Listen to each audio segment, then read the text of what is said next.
You're watching QTV Youth Dialogue, and I am Jenna Basonko. Thank you so much for always joining us on this program at this hour. And today we'll be discussing a very, very important topic. But before that, I think it is important that I apologize because last week we couldn't bring you a new or a fresh episode due to reasons beyond our control. So actually this week I wanted to discuss International Women's Day, but I just looked at the different things happening online when it comes to our young people in relation to drug use. So I said, okay, let me shift my attention to drug use. And the entire month of March, we have an opportunity to celebrate women, especially young women.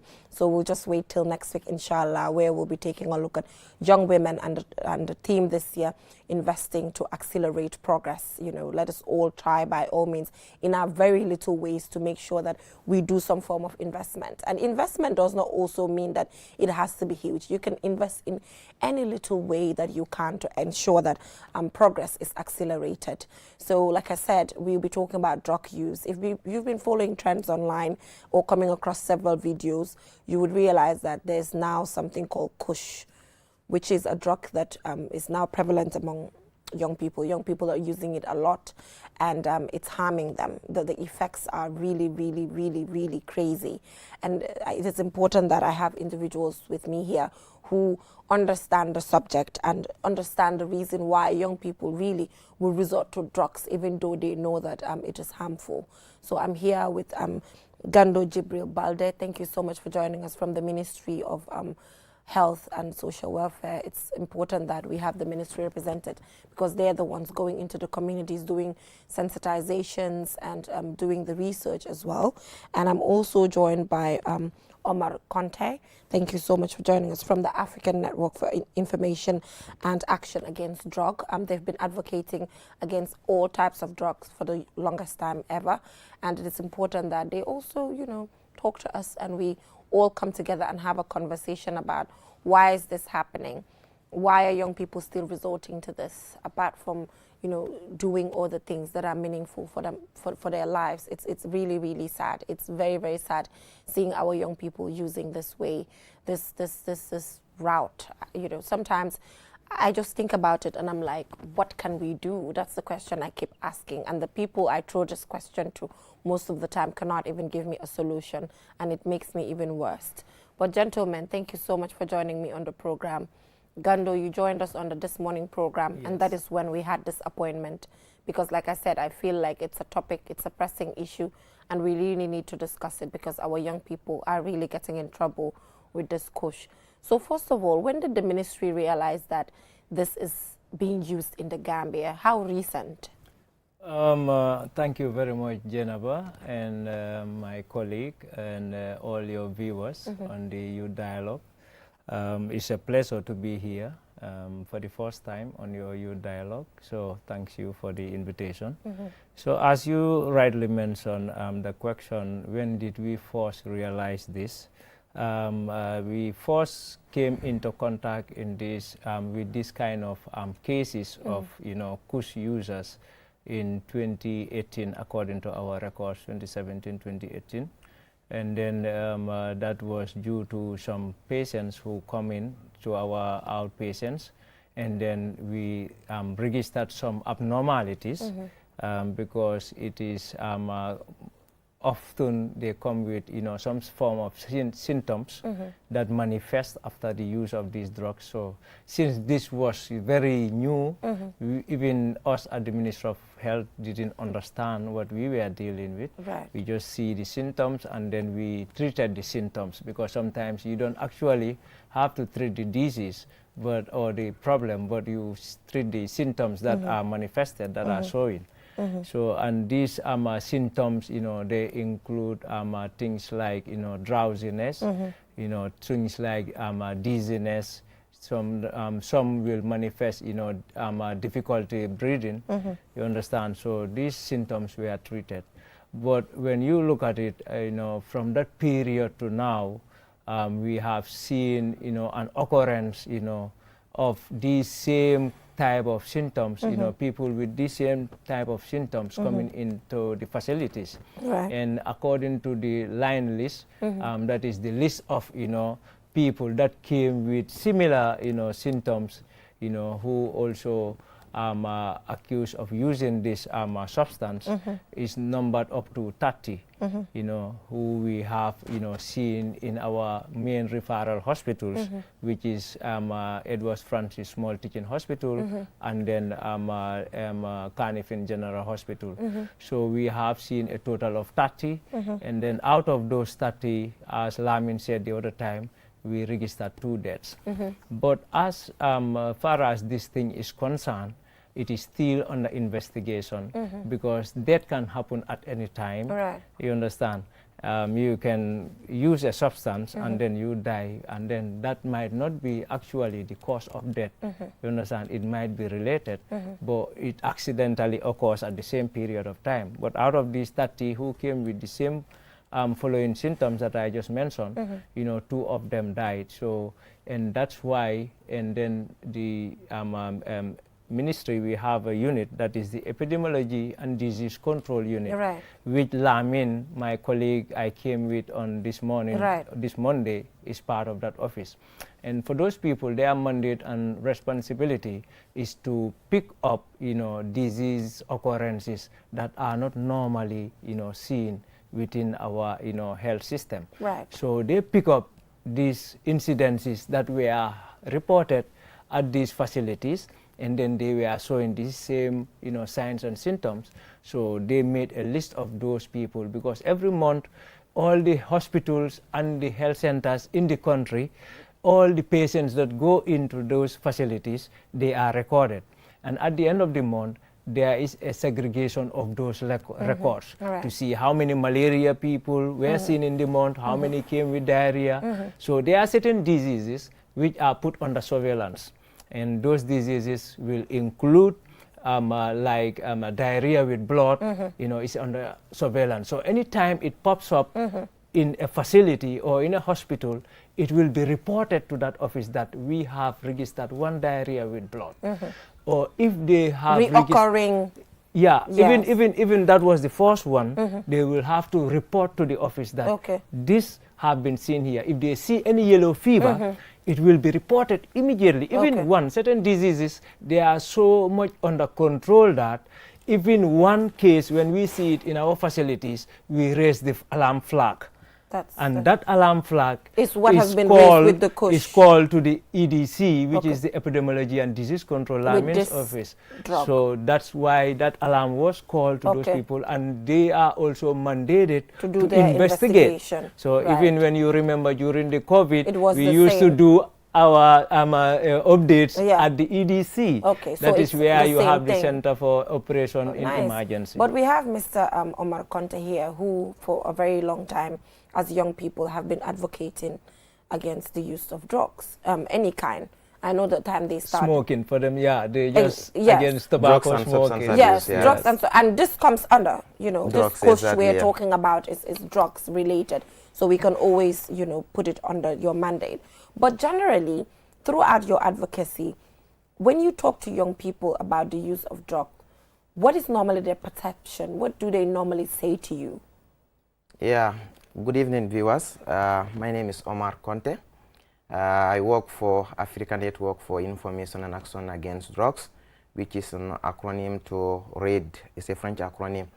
So I serve as Advocacy and Communication Officer, and I also serve as the Country Coordinator for Students for Sensible Drug Policy in Gambia, which is a global network of students led and run by the Student Board of Directors that are advocating for drug policy reforms in the around the globe. Right. So with regards to drug and substance abuse, RAID the Gambia is a household name in the Gambia here. Anytime that you mention about drug and substance abuse, the first name that pops up, that is RAID. Since I even came to RAID, I found out that this is what the organization was doing. So it's just of recent, we've moved to tobacco control, and there is a reason to that. So all through what we've been advocating, and we have a cross segment of society that we always interacted in our advocacy, that is for this drug and substance abuse. And most of the answers that emanated from young people is unemployment, because I feel if these young people that are using these drugs are engaged into meaningful or decent work, and they are earning decent earning, they will be able to have other alternatives instead of drugs that they are using.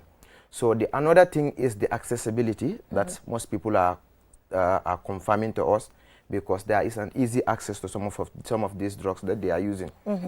Before, we used to hear about this cannabis. Of recent, this tramadol, the ecstasy, and now the course came up. So they are all drugs that are seriously affecting our young people.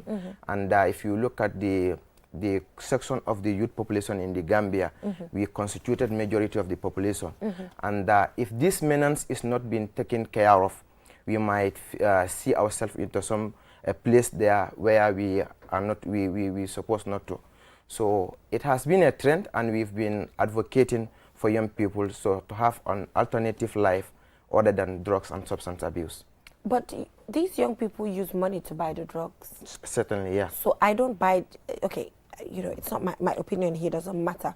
But at the end of the day, they use money to buy it. And you're talking about the fact that they don't have an alternative as to what to do with their lives. Yeah. Don't you think that is quite ironical? Okay, these are things that are coming from the young people themselves. Because we interacted with them. Yes. Not long ago, as part of the University of the Gambia student, we organized a symposium at Sukuta, Bantaba, and a lot of young people that were invited. The people that we found at the JETOS, these are people that are using these drugs. When we asked them, they said it's because they are not employed. This is what we get from the young people. But according to research that was also conducted by Endesante, it's a Senegalese organization, most of these drug users are skilled people. Right. So there is a balance in that area. So, but the people these young people, what they are saying is because of this unemployment. Right. So for them, if government or any other sector or institution was able to provide employment for young people, this will give them an alternative for them to be involved in drug and substance abuse. Why Gando, hit nothing takes a hearty ministry be aside. Fi ñu wax just as citizens. Yeah. Yow ndax yow tay fokk nga ne lolu because hanga man lima doon wax moy drogue lañ day jëndé xaalis lañ day jëndé drogue bi. Ndax hit na dañoo dem def yëfi tapalé jënda ko ndax naka la dee demee, but sometimes xam nga yow sa boppa daf la day jaaxal. Man sometimes daf ma day jaaxal dama day xalaatee fu nekk. Wow, so comme lu mu wax la rek, most of the time, because man li ma dee wax rek mooy ne ñaaka xam. Waaw, bokk na si lu dee waral ñu bari dee jël seen hard earned money. Wala sa parents yi seen hard earned money nga dem dugal ko si loo xam ne daf laa tàggale ak sa sago. Because just like what we are saying, sakantuma loo xam ne yow amuloo si xam-xam. Waaw dafa mel ni Gando fu mu nekk nii xam naa dinañ dellu si waat si yow lu yaagut waaye su dul loolu sax dinañ am nañ benn vidéo bi nga xam ne ñu Sierra Leone la pour put up a disclaimer rek bii du Gambia waaye documentary bi nga xamante ne la biir Sierra Leone lañ ko defee mu ngi feature young people yi in Sierra Leone ñu ngi wax about this drugs kush bi si boppam in particular naka la leen nekk di def ak yooyu soo de xëj na dinañ seet loolu su ko defee ñu dellu si waat waaw dinañ dem dañoo dem pour break bi rek ñu ñëwaat inshallah waaw. Ministers go on put in by these drugs. And these drugs, if it didn't solve in the next 10 years, believe me, only get youth. Everybody they wipe off. So many families they don't scatter because of these drugs. Now drugs, no parents or no person no go. The enemy they no go and see by these drugs. Thank you guys.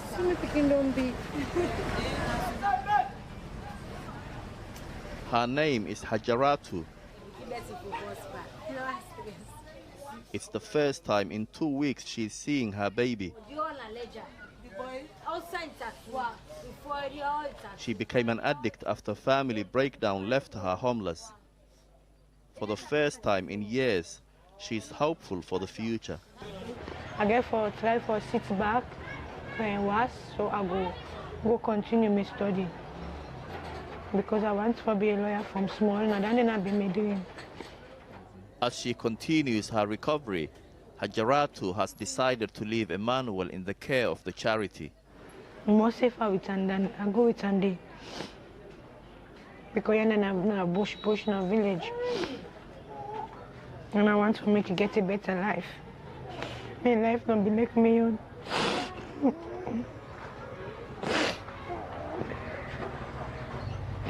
Because of drugs, I did not concentrate on studies. Because of drugs, I did not concentrate on writing. Because of drugs, I did not concentrate on anything. All I'm asking, Lord, is for you to give me a second chance. Let me prove to my family I'm not lost totally. I can still be who I want to be. I can still go to college. I can still do music and win the Grammy Award. Help me, oh God, let me don't die empty just like my friend will die empty. All right, so that is in Sierra Leone. That's a documentary done in Sierra Leone, and you can see how, you know, young people are talking about being given a second chance. Because if I'm in Uganda, so they have exactly. No. What the consequences are. Koko mu ngi nekk xale am doomam te yang ma doon explainal ne. Wow. Daf ko jël ba nga xam ne dafa affect xal nene bi. So this is it, because what they are dealing with, ñoom xamuñ ko. Because kus bii nii suñ ne kus is just a generic name that is given, and when you refer to the generic name where the kus came from, loolu is in Afghanistan.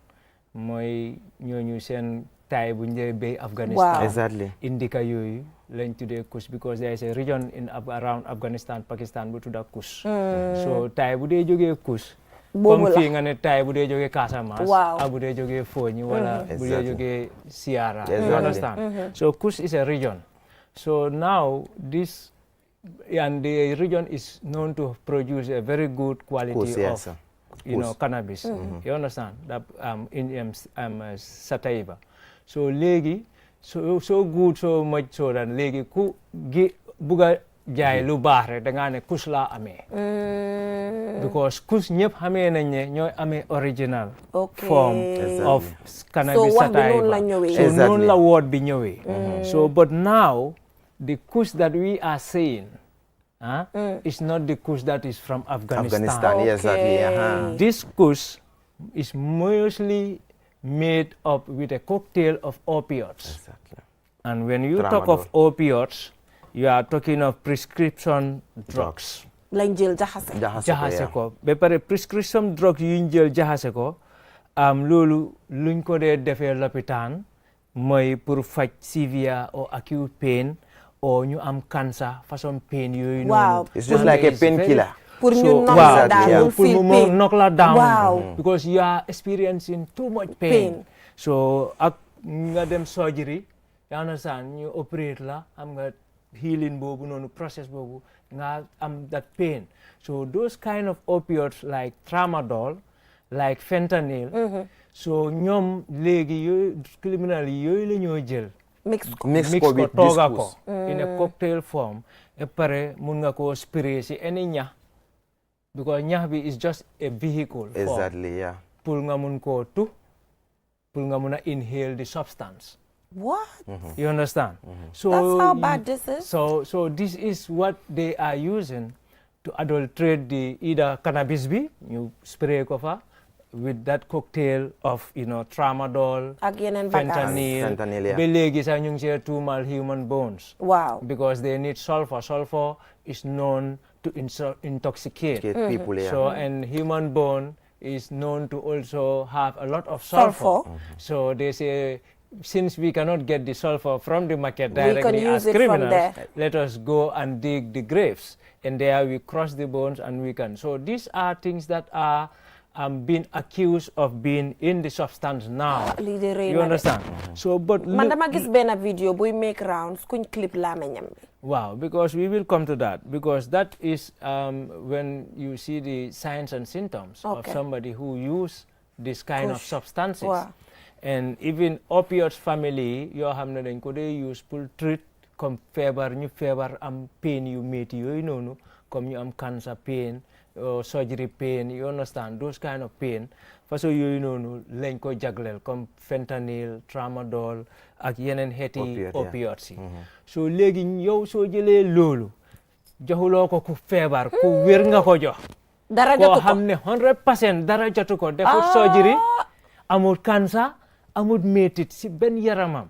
So mu war a naan loolu noonu, wala mu war a inhale loolu si yaa understand boobu so loolu mooy tax ngay gis gars yi di dox comme i zombie wala ñuy taxaw si tali sa di nelaw you understand waaw it's just like a normal cannabis and this is why nga dee gis ñu dee taxaw di nelaw xoolal kii yaa ngi taxaw di kii dafa taxaw di nelaw waaw mun naa nekk si position bi for hours long time mu taxaw noonu di nelaw noonu du daanu xoolal ma kii you understand so this shows ne am na loo xam ne is more than the cannabis bi nga xam ne dañ ko fa yokk waaw léegi Mr Konte Gambie nag fi mu nekk nii réew mi xam nga fan la tool lu xew rek ñu ne na président Adama Barrow lu xew rek ñu ne government ni Gambie man dama bëgg a xam yow sa opinion si loolu in this case yow lan nga foog ne mooy rôle yi government ak lan nga foog ne war nañ koo teg government o waruñ koo teg government si issue kush bii nii lan la wala moo war a mun a nekk taxawaayu government because man dama gis ne léegi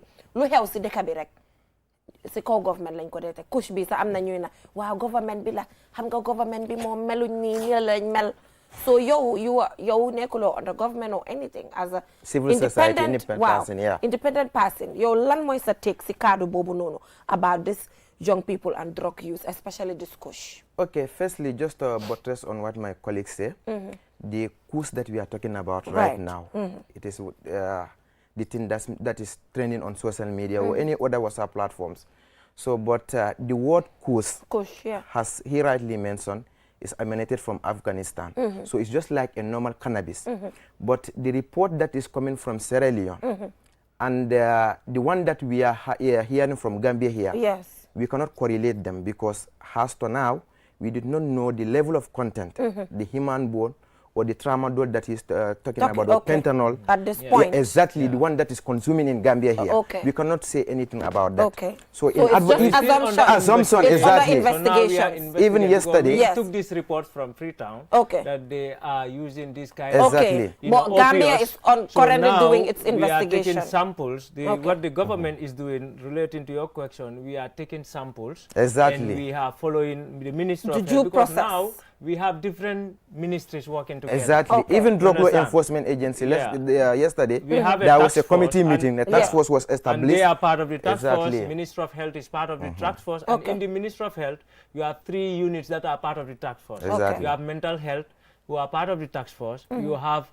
Directorate of Health Promotion and Education, which I am from. And you also have the EDC, that is the Epidemiology and Disease Control, which is Lamin's office. So these 3 units of the Ministry of Health are joining Drug Law Enforcement Agency and National Youth Council, you understand, and Gambia Red Cross Society.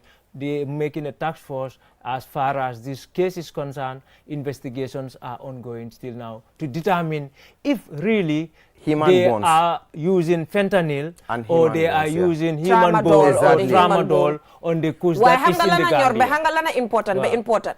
Use nine fentanyl, use nine tramadol, or human bone or whatever. All we know is that the effect be mungfa. Exactly. That is the most important thing. Kushla or not is a drug and it's affecting. That's a good lead. Yes. Kushla, du kush, ak turbi buñ ko muna amal rek.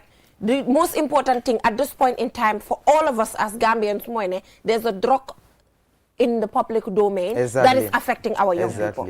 Lolo mo neka the most important thing. And how can we change that? Exactly. Okay, coming back to your question. Yes. The government is really doing well under the Drug Law Enforcement Agency.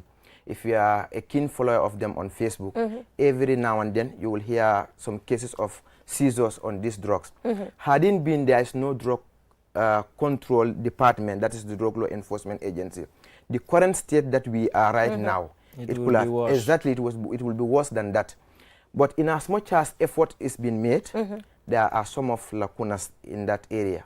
So to me, the Drug Law Enforcement Agency is under resources in terms of track and tracing system, how to get these traffickers, because most of these they are trafficked locally, and our young people get easy access to it. So what can we do as stakeholders in order to bring on board every stakeholders, ranging from the private sector, the government, the civil society, so that we can control this menace. So there is need for stakeholder collaboration in order to make sure that we control this menace. So the Drug Law Enforcement Agency, to me, they have the capacity, but they are under-resourced. Okay. They don't have the resources. Governments will empower drug law enforcement agency. They are really doing well in terms of drug-related crimes in the country. But do you think the way they handle it sometimes, because sometimes you think they just meet a group of people sitting down and they just, you know, search them. Young people sometimes are disgruntled about their activities as well. Okay. When I was introducing myself, I stated that I also serve as a country coordinator for Student for Sensible Drug Policy. That is a global network of students led and run by the Student Board of Directors. These are students that are chatting online, and they feel the need that the current drug war has been a failed war on drugs. So they want to propose a realistic approach, and that is to reform drug policies. So in Gambia here, when the Student for Sensible Drug Policy was established in 2018, we did consultation and we were engaging with the Drug Law Enforcement Agency for the Drug Control Act that we have in 2003 for it to be reviewed, so that it can conform with the public health approach. Because if you look at the Drug Control Act, it only focuses on criminal justice system before. When they catch you, they will prosecute you. So there is nothing like public health, rehabilitation and counseling. So we advocated for government to have that act to be reviewed. It has already been reviewed, and it is sent to the ministry for further this thing. So I think that is a plus for the Gambia. So, but what we are currently lacking is the rehabilitation and counseling centers. So we are also in consultation with our partners, because drug control or drug maintenance is beyond one single entity. So civil societies will come on board so that we can knock on the doors of some of the donors if they can help us with a fully functional rehabilitation center that can take care of some. Okay, I'm just going to come back to you right away, but we will open the lines on 505005, 505005. The number will pop up very soon on your screen to call. Any language is fine. Wolof, Mandinka, Jola, in any language, you know, you are in the communities, you live in the communities, and you deal with young people. Tell us, you know, what your take is on this particular topic. Because parents, suñ yaay, suñ papa yi nga xamne ñu ci keri, ñom tamé dañ am a role to play when it comes to xalé sen mental, because sometimes drug use is beyond luñ ko fokk ne xalé dafa jog rek bandi bu ko bon. You know, sometimes household bi tamit daf lay contribute si nit confused ba nga am that peer pressure because we nekk di jaay li, they are in the communities. Wow, ñuy jaay trop. Wow. So it's like community is the one that is harboring them. Wow. And how many people are reporting these cases? Wow. These traffickers. Duñ ko report. So that is the societal connotation that we have. Lu weesu ba loolu noonu sax di nga gis ne sometimes nga gis kilifa bu nekk si koñ sa yóoni xale pour mu dem jëndali ko. Exactly, just like cigarette. Exactly, cigarette bi nga xam ne ñoo ne waa bitik yi xale su ñëwee waruloo koo yóoni. Yeah, exactly. Xale waruloo koo yóoni waaye soo demee si borom bitik bi dina jaay. Dafa mel ni dañ am koola si line bi. Asalaamaaleykum. Good evening. waaw fii moom dafa mel ni mënuñoo déggante at all with ku nekk di call te dafa mel ni dem na. Hello, yaa ngi ñoo dégga? Mais ko léegi. Ok, yaa ngi maa dégga? waaw maa laa dégg ji naka. maa ngi fay, naka nga tudda? Modou Badji la di taxi driver. waaw yow taxi driver nga nekk si biir community bi, so yow naka nga gisee kush bu ñoo waxtaanee ni su dut kush sa drug use in general naka nga ko gisee, because research ñu ngi koo def ba léegi pour xam da kush la sa wala du moom ak yooyu, waaye drogue bi nit ñi di xale yi léegi di use nii ba nga xam ne ñu ngi mu ngi leen di tàggale ak seen sago, naka nga ko gisee? well exactly loolu moom pour topic la nga topic boo xamante ne foog ma dugal si tey man lii du ma ko dee def di jéem a call di wax parce que lii li ngeen di wax dafa important moo tax ma si dugal tey. dëgg la youth la jaar naa si tolok si ñi ngay understand. waaw. tey man dama ne. man du ma ndaw aw ma jabar suma yaay maa fi suma ko maa fi o suma fi du sax yëpp fii suma dem because soo xoolee tey majorité student yi ñoo nekk di phone. ok. ok léegi man de maa fi ci kaw loolu moo jóg nga la ma nga ne man dama am stress moo tax ma dugal si phone loolu man façon concept la si sax. ok. ici da ngay songu fu mu nekk si man lu ma ñaan mooy lack of control bi su mutee sec billahi si dinañ mën a am toog si fu moo liggéey ak fu moo ñëwee. man du ma téyteelu ma am ne kuus baaxul si man ma téyteelu di ko laal. exactly. te am ñu ngi toog suñu kër su ma ndóolu mu ci néegam mu jégi-jégi rek yow mënuma understand. waaw ñu dem liggéey la laal. exactly. xoolal loolu. loolu la laal mu ngi liggéey di yow si biir néeg bi après jël ko dawale ko siis man mënuma understand te loolu mooy la nga xam ne di baax nga ciy duga. so da nga feel ne loolu waxi foyantu la daal pour wax ne dama am stress moo tax ma koo def waxi foyantu la wala. ah loolu la di because loolu la gars yi dee wari te soo la cee gars yi la cef ko doon koy waxal noonu si boppam soo la cee ñu ba dañoo ne ah bro dama am stress dooree xam daa am lii loolu. dama stress. waaw man kay sant yàlla man dama dee jóg dem liggéeyi. understand nga lu ma am ma jóg dugal suma poos anda yàlla tey maa ngi nii get naa óol léegi am naa jabar maa ci beneen level. ah kañ. so la lii du dara lii du ndaw rek la siis nañ booy yu si eew baya ñoo def ni lii du pour ñun lii suñu ëllëg dafaa gën a bon ah kañ. te ñun ñaan si yàlla. baax na jërëjëf kontaan nañ torop si sa kool bi. baax na jërëjëf kontaan naa si sa kool bi torop jërëjëf. ah xam nga Gando laaloon naa fi paat bi. so moom foofu la ko jàpp rek. waaye tamit am wax bii rek tamit lu tax gars yi duñ ko laal. waaw so it's not enough. comme waaw loolu tax ñu war a xam nag ne lu ñoo laal ni is something else loo xam ne dafa am lum rax. waaw so te lum rax noonu su nekkee luñ ko tuuma. loolu la loolu dañ ko war a bàyyi xel because comme li ñoo wax ni moom li mu wax noonu bokk na si signs and symptoms yi opioids yi side effects mu ne fa toog rek di yuuxu waaw because mun na la dizzy loo mu drowsy loo la so daf la dee jox opioids su nekkee ne laal nga ko te dang si over laal wala nga opal si because moom soo gisee ñu ne ko opioids because def dee communicate ak central nervous system bi you understand so dafa am receptors yoo xam ne yooyu yow soo laalee lu am si family opioids yi rek da ngaa neurotransmitters yooyu noonu receptors yooyu noonu si sa brain bi waaw because mu ñu ko woon so sax si ida documentary nga dégga documentary yow loo xam ne neeku fa wala ngay gis loo xam ne neeku fa you understand so in a hallucination form ngay nekka so mun ngaa nekka di yuuxu yow pour yow yuuxuwuloo kenn déggu la you understand and you are shouting to your extent so nausea tamit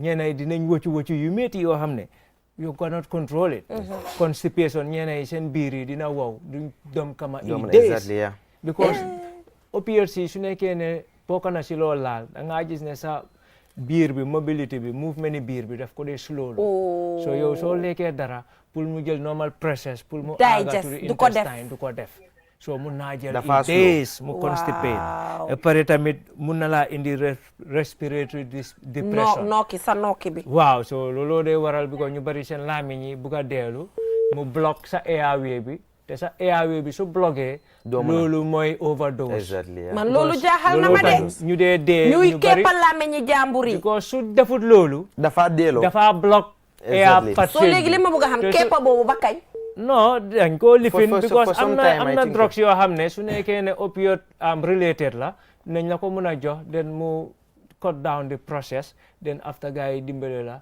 to resuscitate you because they have to help you to make sure that ne lose loo sa nokki bi because nokki bi once nga lose ko you have 5 minutes or less than that. This is serious ne dañoo am pour keppal laa mel ni nit ñi léegi si yoon yi. In certain circumstances dañoo jël clamp ñu clamp ko ñu téye ko pour mu bañ a delloo. yeah because loolu su delloo soo ko bàyyi moo dee waral nga dégga nit daf doon use drogue si néega moom kenn mu daanu because kenn amu ku ko dimbale so airway bi mu block lii mooy gee block air passage bi so bakken bi sax du mën a am ngelaw bu jaala so su boobaa kenn si ñëwul resuscitate ko delloowaat ko mais ko dafa dee moo dee tax ñu dee dégga overdose dee na nii laal cocaine wala héroïne nga am overdose because waaw dafa mel ni am nañ koola si line bi dafa mel ni am nañ koola salaamaaleykum suma crédit bi di jeex na nga def xam nga lu yow suma crédit bi bu mu bëgg a jeex waaw naka nga tudda waaw loo am pour wax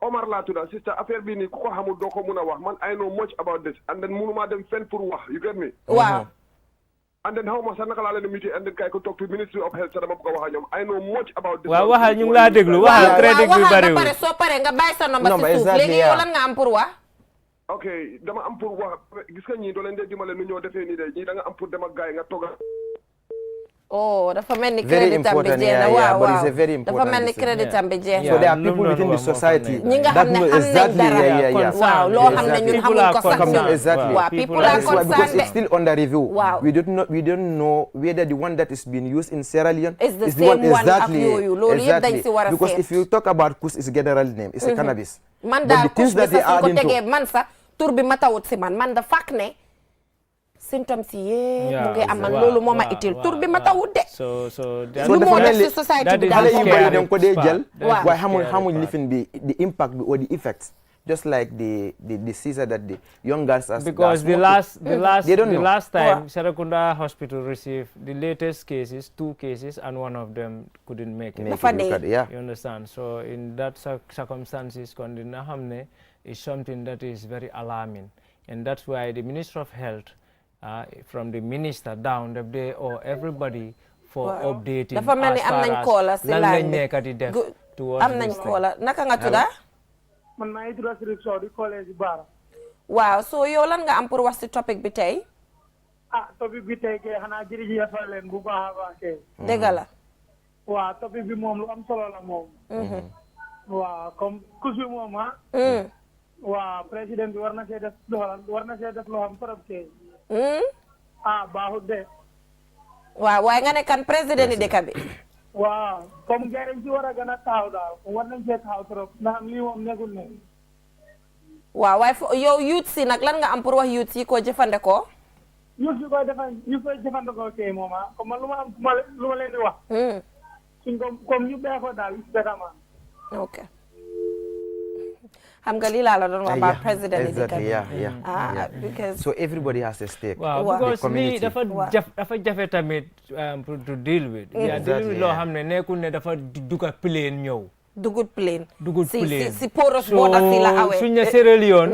foofu xam nga ne si Poros border si trog yi waaw so it's a very difficult thing to police definitely. good evening. allo asalaamaaleykum. waaleykum salaam naka nga tudd ak foo ñoo koolee. man la Banna Jaasti Jambour. waaw yow lan nga am pour wax si topic bi tey. man foofe laa bëgg a laaka. waa aha kañ. yo mbijanne mbe moy kan ngay mo fulolde bare ngi moy no man ngol. ok ñin kuus ñin na sista ñi mu problème olti de. baake problème balem wulu lalle ñanta ka wiliye lo ifin fulola baake ngana dimbayal control ngana dimbayal jubebe minke kan ale yalo nte mi nganyinge always nte ka bebe kumbole la because na sama alfal wolle be tinya kan baake that's the saddest part alfa sotola because boy do diamu te jamia foko dindingol ka fole ko stress ole ite ka foko nte stress tale dinte bulu musu tebulu fente bulu munete stress indi sai ni da stress te yanta kai fanti nyale hani ila ka kiyakinya hani same be kala wow lu mo wax ni Jenaba am na solo exactly yeah the parents exactly te li mo wax ni loolu moo fa nekka because this is the future generation ñoom ñoo gën a indulge into this ñu daan mag yu daan tuf tay sax soo leen waxee yëfi kus dañu ne hey non I don't do that comme ñu xamoon di wax ne dañ daan tuf tay ñooñu soo leen waxee ne lii may la kus duñ ko xam waaye dafa mel ni amaat nañ beneen koola si line bi new generation bi is a new generation drug just like the novel tobacco products we have a lot of these things around good evening salaamaaleykum hello waa naka nga tudd ak foo ñoo koole Abidjan sumole yo to di mai ka kumandiro ke mindo nga kumandiro ke sinchu to di ma alaj yo baraka it left them na fola program on yinto left them na kusning comes like ntom alaji jay okay ante left them fola je wolom nyindi comme ça ikan wala fa demanding kam ke moy baket ya fadre ne demanding dafa mu ngi déglu si télé bi. Exactly. So unfortunately. Ibe télé faala le ni lafta mo le wala yala volume la tala faeji. Bar ni ko be la moy la télé ton tolte moy no. Exactly. Ese call ke ko tenke. The first caller mentioned something about school children. Is it? Yeah, school children. Yes. So this is why we are also advocating for drug education to be part of the school curriculum. Right. We understand that I think the curriculum has already been developed. It is under review right now. Yes. But according to the information we get, maybe in the next academic year, it might be introduced in the schools. So these are strategies that we are proposing as an alternative use. Because if you see students using this, if they know the repercussion, the effects at the tender age, maybe growing up, they can even be an ambassador in our societies.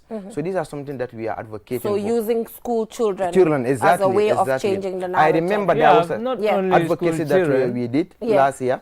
We targeted the cluster monitors, the school principals, the ward development committee. So all these are stakeholders that we need them on board to be able for things to change. Exactly. True. Yeah. Yeah, but Minister of Health tamit, the communication, that is the Directorate of Health Promotion and Education, under the communication unit, ñun tam ñu ngi defal suñ communication strategy.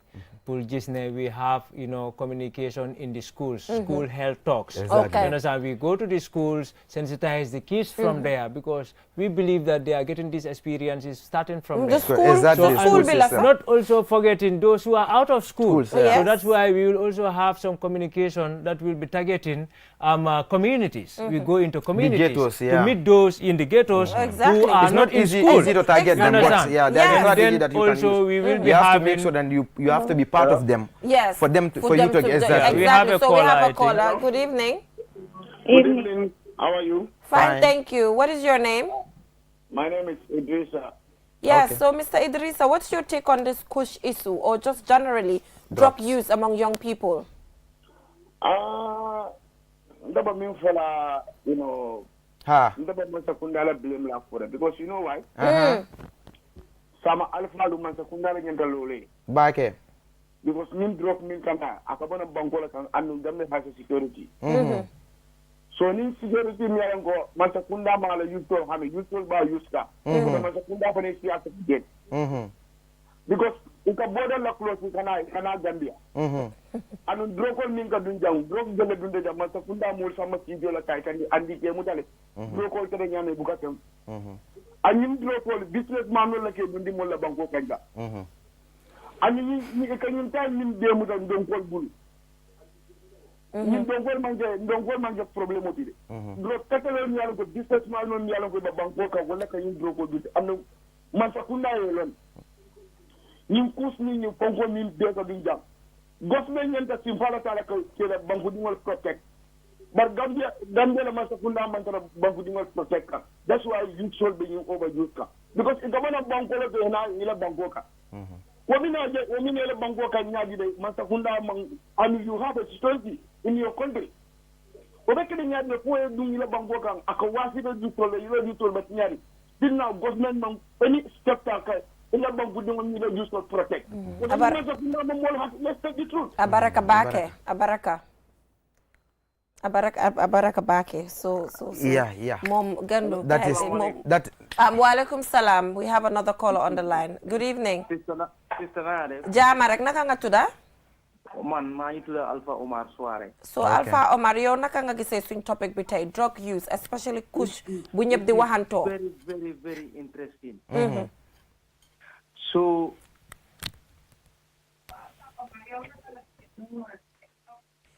Hello.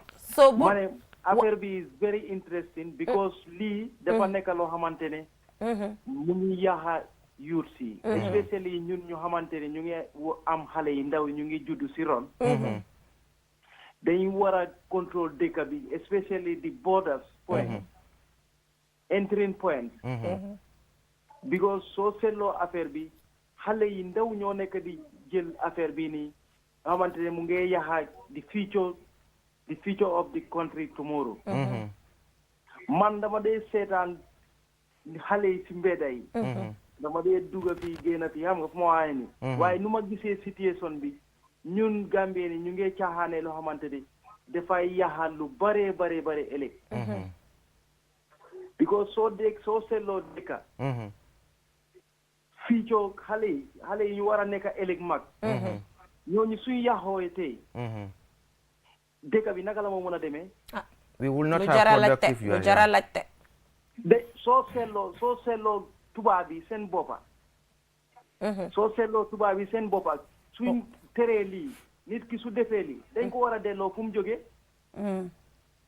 nit ñi ñu ngi caaxaane loo xamante ne is very dangerous dëgg la dañ war a jël step of it exactly dëgg la jërëjëf si call bi jërëjëf moom mu ngi wax about the porous borders anga porous borders but borders it's very difficult it's difficult to manage to police this kind of drug loo xam ne nekkul di jógee si plane wala ship yi ni just from neighboring countries nga xam ne i trucks ba pare yéen a ngi wax ne mun nañ ko fi mix sax you remember that the country is a signatory to the ECOWAS protocol which allows the free movement of people and goods protocol boobu kenn topp ko nag of course when it comes to goods and services people are using it and these are also falañ ko dee mun a blend dugal ko ñun amuñ xëj na scanner yoo xam ne dafa scan a whole truck bu la woon exactly truck bi lii moo fi nekk ndax suñ drug law enforcement bi am nañ i sniffer dogs yoo xam ne dañoo mën a xeeñ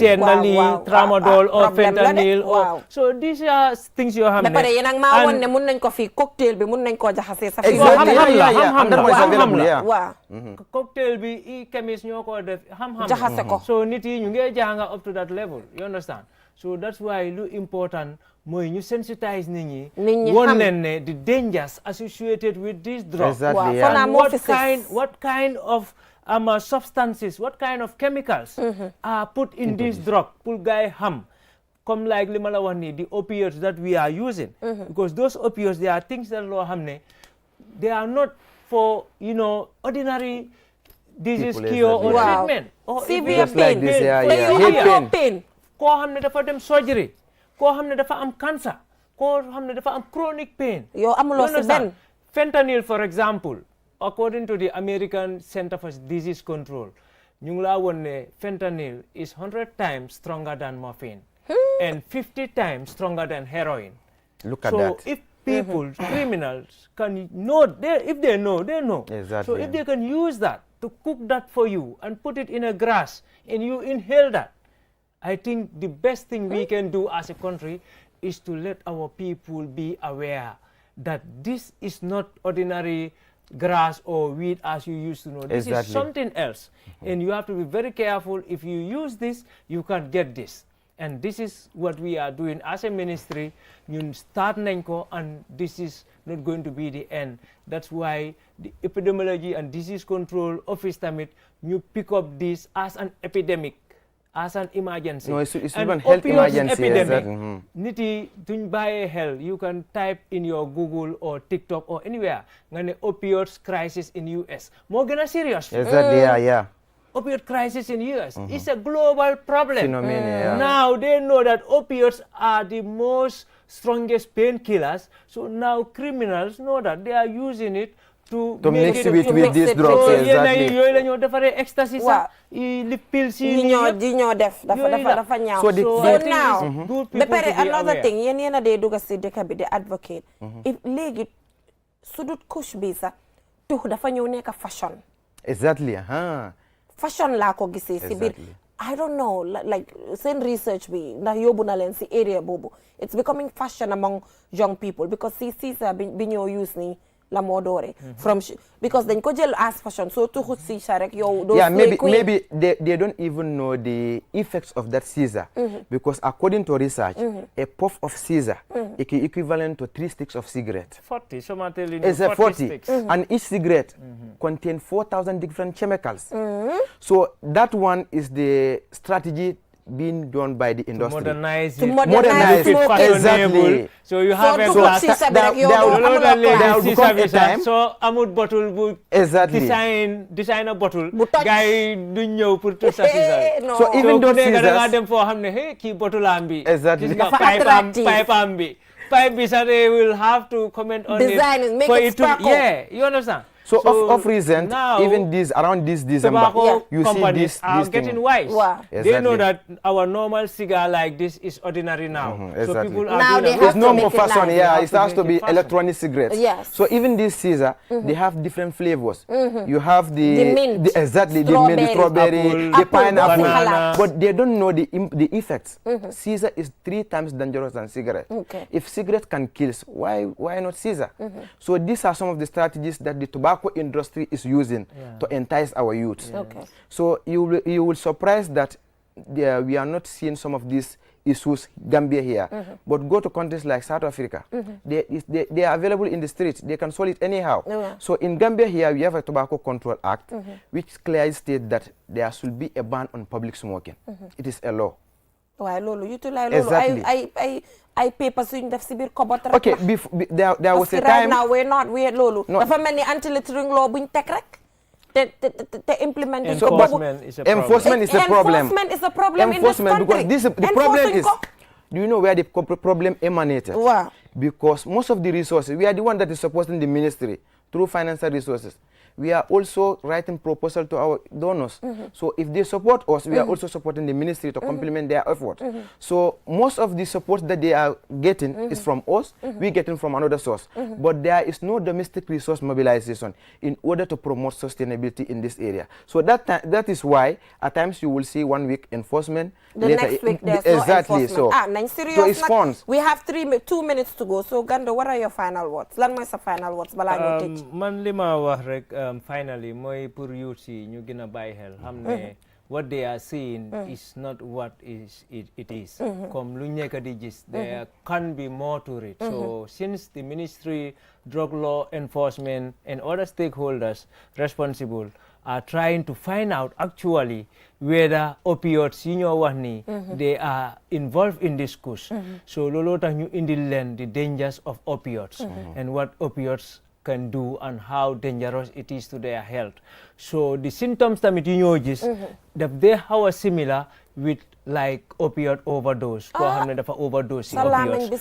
Ku ko jël kus the same symptoms la moo wone because soo jëlee overdose with opioids sa lamiñ bi mun naa daanu sa nooki bi mun na koo fata te mun ngaa am overdose nga gaañu si mun ngaa am drowsiness nga miir wala ngay dégga sound yoo xam ne nekkuñ fa wala nga taxaw di nelaw because yow sa nervous system bi mu ngi receive signal yoo xam ne mu ngi ko ne yaa ngi sa kawlal yaa ngi tëdda di nga gis nit sa mu tiim tali mu foog ne lii pool la puuli ndox la fekk mu ci kaw tali mu tëdda si di xataraayu mel ni kuy feey. It's not funny to be honest. So these are some things loo xam ne let us get to the actual root and ñu results yi samples yi suñ génnee den dina ñëwaat fii pour gën a leeralaat gars yi actually what is this but fu mu nekk nii ku ko jël rek yaa ngi jëfandikoo danger a poison you might not know what it can do so avoid it.